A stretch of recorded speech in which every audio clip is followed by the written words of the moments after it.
ঢাকা থেকে লন্ডন প্রায় ৮,০০০ কিলোমিটার, মাত্র ১০ ঘন্টার বিমান পথ।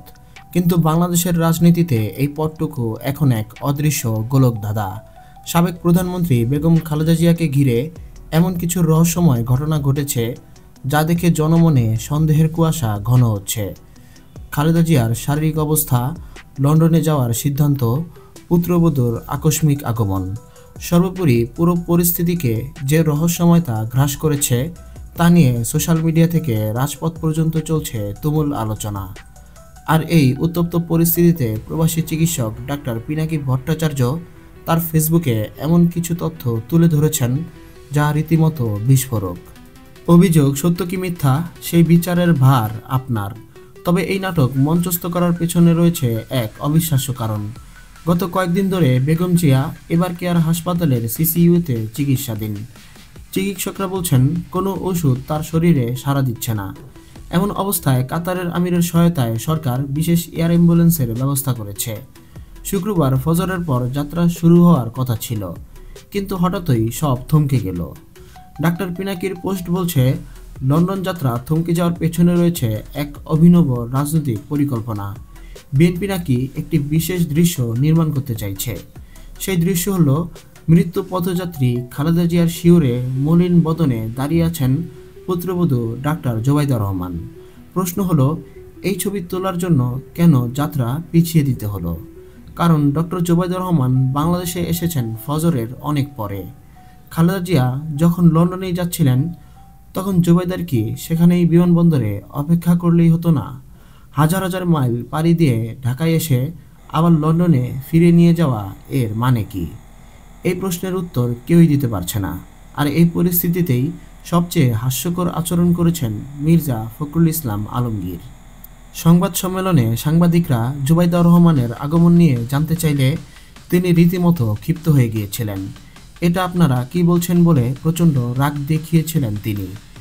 মির্জা ফখরুল কি জানতেন না, নাকি তারেক রহমানের পরিবারের বিষয়ে তাকে কোনো তথ্য দেওয়া হয় না? যখন এই সবকটি বিষয় একসাথে মেলানো হচ্ছে, জনমনের সন্দেহ ক্রমশ ঘনীভূত হচ্ছে। অনেকের কাছে প্রশ্ন আসছে, খালেদা জিয়া কি সত্যিই জীবিত আছেন? যদিও একজন মৃত মানুষকে জীবিত হিসেবে চালিয়ে দেওয়া বিরোধী দলের পক্ষে পায় অসম্ভব, এবং বিদেশি ডাক্তার জড়িত থাকায় তথ্য গোপন রাখা পায় অসম্ভব। তাই ধরে নেওয়া যায় তিনি অত্যন্ত সংকটপূর্ণ অবস্থায় জীবিত আছেন। কিন্তু তাহলে প্রশ্ন হচ্ছে, এই অবস্থায় লন্ডনে কেন? এই প্রশ্নের উত্তর খুঁজতে গেলে আমাদের মেডিকেল সায়েন্স ও পিনাকি ভট্টাচার্যের পর্যবেক্ষণে যেতে হবে। ডাক্তার পিনাকি বলেছেন, খালেদা জিয়ার রিকভারির কোনো সম্ভাবনাই নেই। এখন যা দরকার তা হলো চিকিৎসা বিজ্ঞানের ভাষায় প্যালিয়েটিভ কেয়ার, অর্থাৎ শেষ সময়টা যেন কম কষ্টে কাটে। লন্ডনে এমন কোনো জাদু চিকিৎসা নেই যা ঢাকায় নেই। তাহলে কেন? উত্তর লুকিয়ে আছে তারেক রহমানের দিকে। যদি খালেদা জিয়া বাংলাদেশে শেষ নিঃশ্বাস ত্যাগ করেন, তাহলে তারেক রহমান সারা জীবনের একটি খোঁটা খাবেন। মায়ের শেষ সময়ে পাশে ছিলেন না। এই খোঁটা থেকে বাঁচার একমাত্র উপায় মাকে লন্ডনে নিয়ে যাওয়া। সেখানে তারেক রহমানের পাশে যদি শেষ নিঃশ্বাস ত্যাগ করেন, তাহলে একটি ইতিবাচক ইমেজ তৈরি হবে। এই বিশ্লেষণ যদি সত্যি হয়, তবে এটা নিঃসন্দেহে একটি রাজনৈতিক নাটক। একজন মৃত্যু পদযাত্রী রোগীকে শুধুমাত্র একটি ইমেজ তৈরি করার জন্য হাজার হাজার মাইল টেনে নিয়ে যাওয়া, এটা কি মানবিক? একজন ক্রিটিক্যাল রোগীকে হাসপাতাল থেকে এয়ার অ্যাম্বুলেন্স পর্যন্ত, আবার লন্ডন বিমানবন্দরে পৌঁছানো পর্যন্ত অত্যাধুনিক সুবিধার বাইরে থাকতে হবে। এই সময়ের মধ্যে কোনো অঘটন ঘটে যাওয়ার মারাত্মক ঝুঁকি থাকে। এই পুরো জটিলতা বুঝতে না পারা সাধারণ মানুষ দেখছে একজন প্রবীণ রাজনীতিবিদের কষ্টকে পুঁজি করে চলছে নানা কূটকৌশল।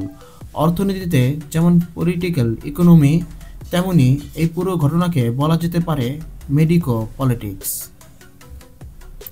হে সৃষ্টিকর্তা, তুমি বেগম খালেদা জিয়ার কষ্টকে কমিয়ে দাও এবং তার রুহকে মাফ করো এবং শান্তি দাও। একজন চিকিৎসক যখন এভাবে দোয়া চান, তখন বুঝতে অসুবিধা হয় না পরিস্থিতি কতটা গুরুতর। আগামী কয়েকদিন অত্যন্ত গুরুত্বপূর্ণ।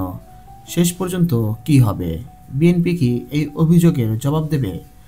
আপনার কি মনে হয়, এই পুরো ঘটনা কি শুধুই একটি কৃত্রিম দৃশ্য নির্মাণের প্রচেষ্টা? জানান কমেন্টের ঘরে।